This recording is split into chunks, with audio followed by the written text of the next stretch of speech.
be cool and trendy for your small company to accept Bitcoin payment, but there are three key issues that come to mind as a business operations consultant if you as a client came to me and said, Nina, I'm ready to accept Bitcoin payments.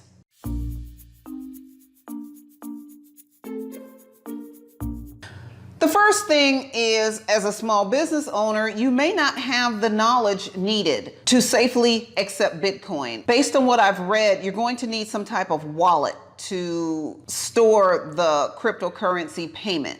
That wallet needs to be stored on a device, whether it's a computer or an external hard drive, whatever. Now, worst case scenario, what if your employee who sets up the Bitcoin wallet on your behalf puts that Bitcoin wallet in his or her name?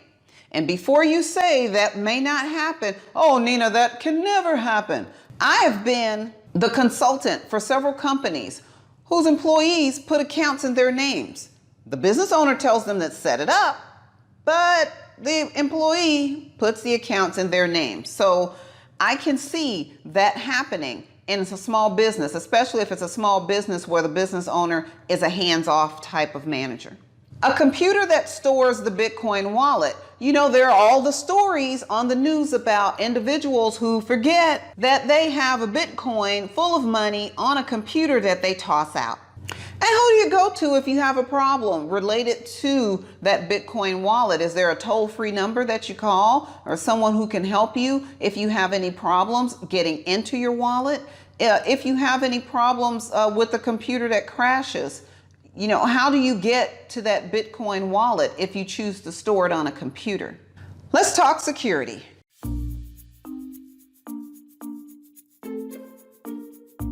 What happens to your Bitcoin if you store it on a computer and that computer or that system is hacked? And passwords. Who's going to have the password to your Bitcoin wallet? Will it just be you? Will it be you and someone outside of your company? Will it be a trusted employee? Based on what information I've read about these wallets and passwords, after X amount of tries, if you cannot get into that wallet, you've lost those Bitcoin. You've lost that cryptocurrency forever. How are you going to secure your Bitcoin from employee theft? And let's talk about Bitcoin robbery. Bitcoin robbery is real. Even if you use a crypto exchange service. And remember, there's no FDIC protection with regard to safeguarding your cryptocurrency.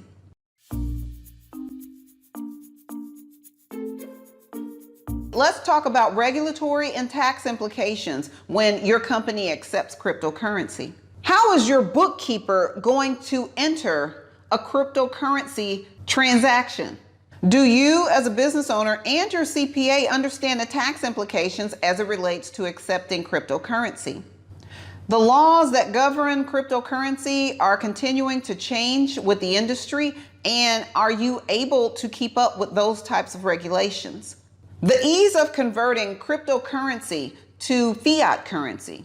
How is your bookkeeper going to adjust to making those types of changes? What if your company is holding on to cryptocurrency and that is the basis for any future growth and or development of your company and the value plummets to nothing? Is your company able to continue moving forward should this happen? All of these things should be taken into account when you decide as a small business owner if you are going to accept another method of payment other than fiat currency.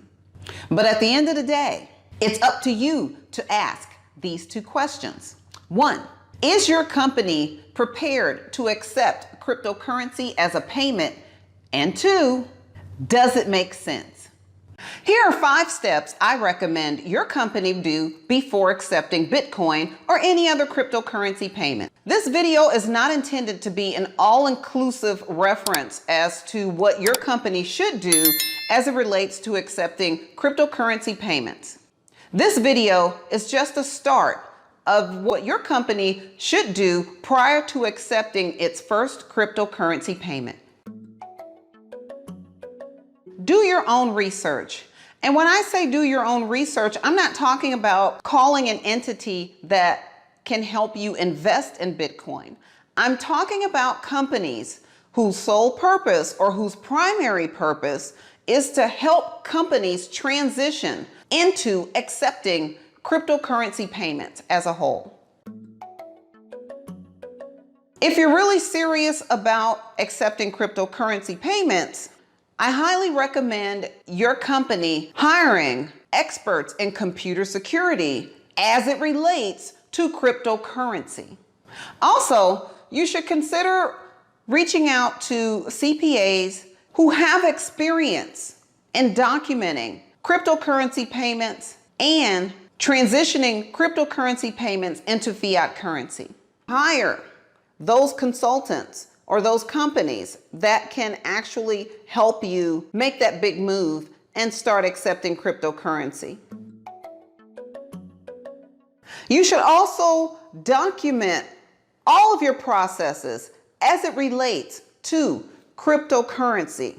That includes, but is not limited to, how your company is going to process that cryptocurrency payment, how those cryptocurrency payments will be entered into your bookkeeping records, how your company is going to convert the cryptocurrency into fiat currency, how will your crypto wallet be monitored and maintained, and how will the industry as a whole be monitored for the benefit of your company.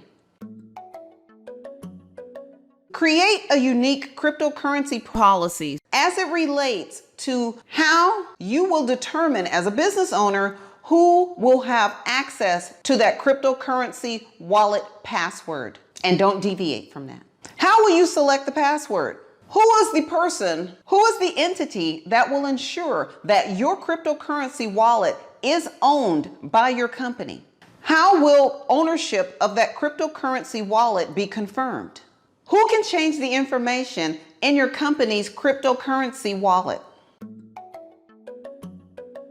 Establishing policies and procedures on accepting cryptocurrency at your company is not enough. There should be ongoing cryptocurrency program maintenance and education to ensure your cryptocurrency payments are safe and profitable for your company. If you have experience in accepting cryptocurrency payments and you want to add more to this video, please do so in the comment section below. Policies, processes, and procedures. Operations managers must deploy all three of these things to, among other things, delegate tasks and ensure compliance. Yes, there are some similarities, but each is required to, at least in my opinion, each are required to ensure smooth, uninterrupted business operations. Understand a clear definition of each term, since an unclear definition may lead to confusion, slower productivity, lack of work completion, and in some cases, blaming and finger pointing, especially when objectives are not met. The policies, that's the playbook. Those are the guidelines, the rules, the regulations, the laws, the principle, or the direction that defines the company. This is where the information defines the company's scope, the company's vision. It holds all the company's rules. The company's handbook is typically where you will find the bulk of this information. Social media policies, discrimination policies. Here's an example of a policy. The company will have a fire drill once a month. When you're talking about business processes, think of it as doing a flyover. A process is an overview of how something should be completed to achieve an objective. As an example, think about your company's new hire process. You place the job online. You collect resumes for 7 days. You get those resumes and you pick a group of people for an interview. You interview the people. You narrow it down to 3 people. You take those 3 and you do a second interview. You finalize it to a candidate. You offer the job. They accept it. On and on and on. Procedures are also known as work instructions. They are the broken down processes that provide the detailed step-by-step specific tasks required to reach whatever objective your company needs to reach. Procedures are what provides uniformity as it relates to things like compliance, quality, training. An example could be ordering raw materials and accepting them in your company. Well, the truck pulls up. You jump in the truck and inspect the order while it's still on the truck. You pull out a sample. You approve the sample. You offload the order and give it a job number. Assign it a job number. On and on and on.